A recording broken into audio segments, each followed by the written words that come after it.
Pronto.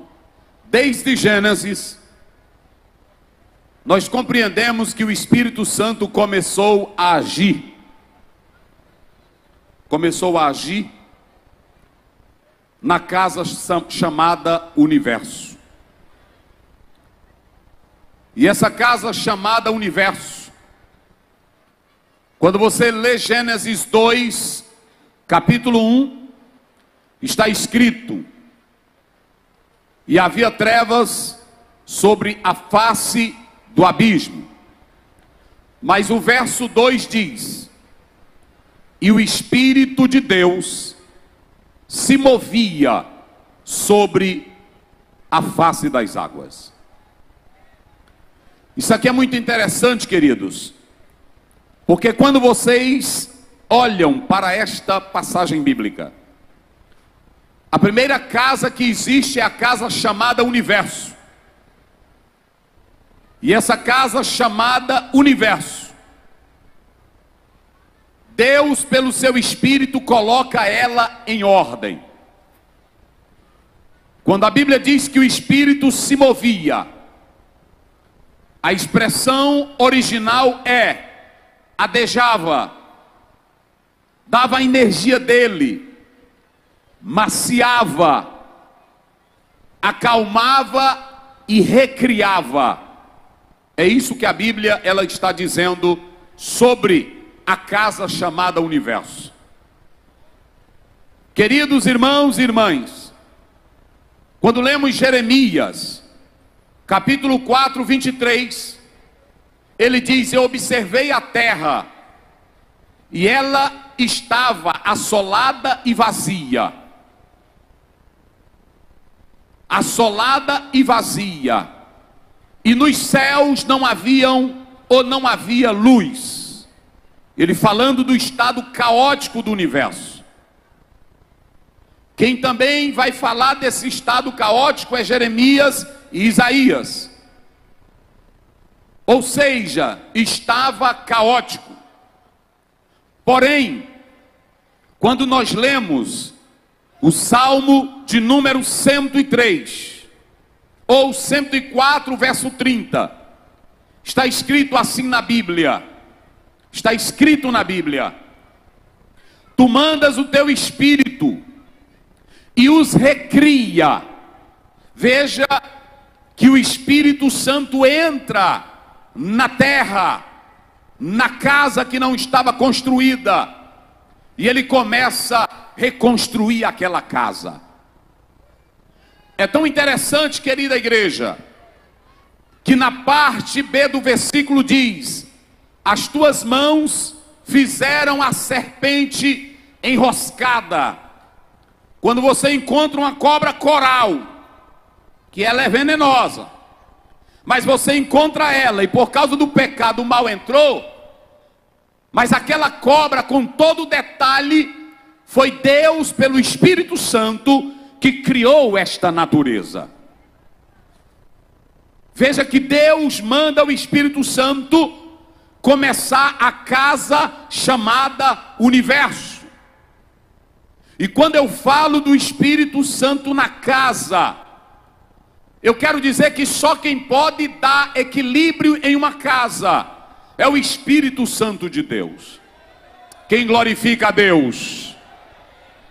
Se tem marido ignorante, petulante e soberbo, só o Espírito Santo é quem pode derrubar ele. Se tem uma esposa para frente, saliente e teimosa, só o Espírito Santo joga ela no chão.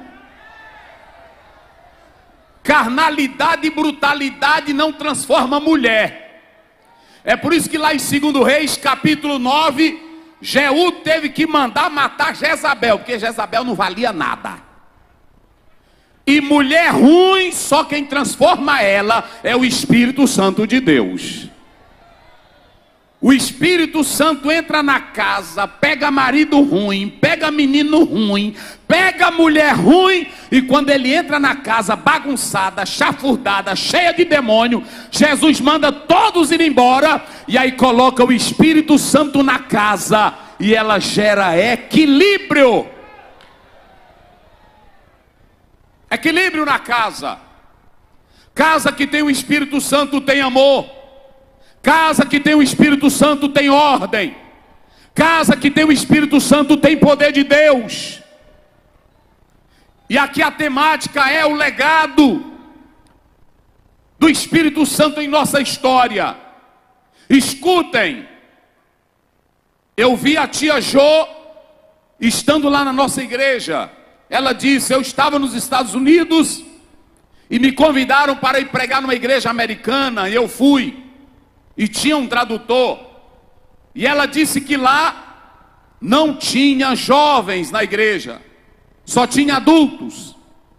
E ela, quando terminou de pregar, ela foi saindo, e uma senhora de idade avançada disse para ela: cuide da geração nova, porque aqui nós não cuidamos e não tem mais juventude em nossa igreja.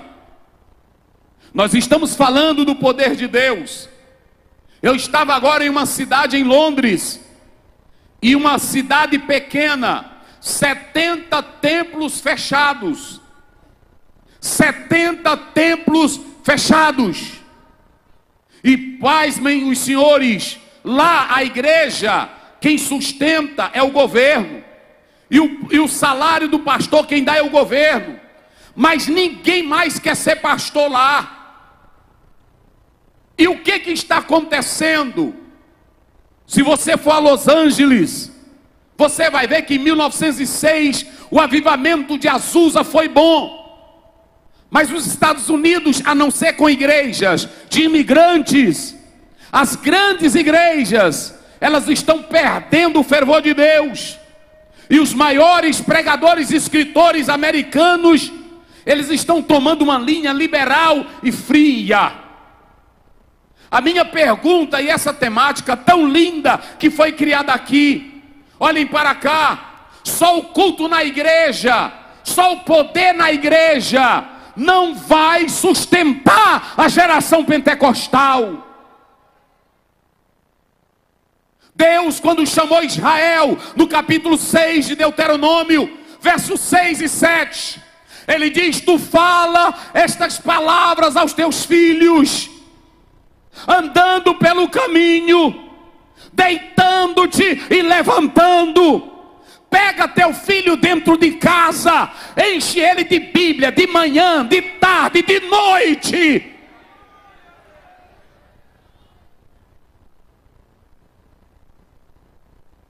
Porque se nós quisermos Espírito Santo na casa, nós temos que atentar para a Bíblia.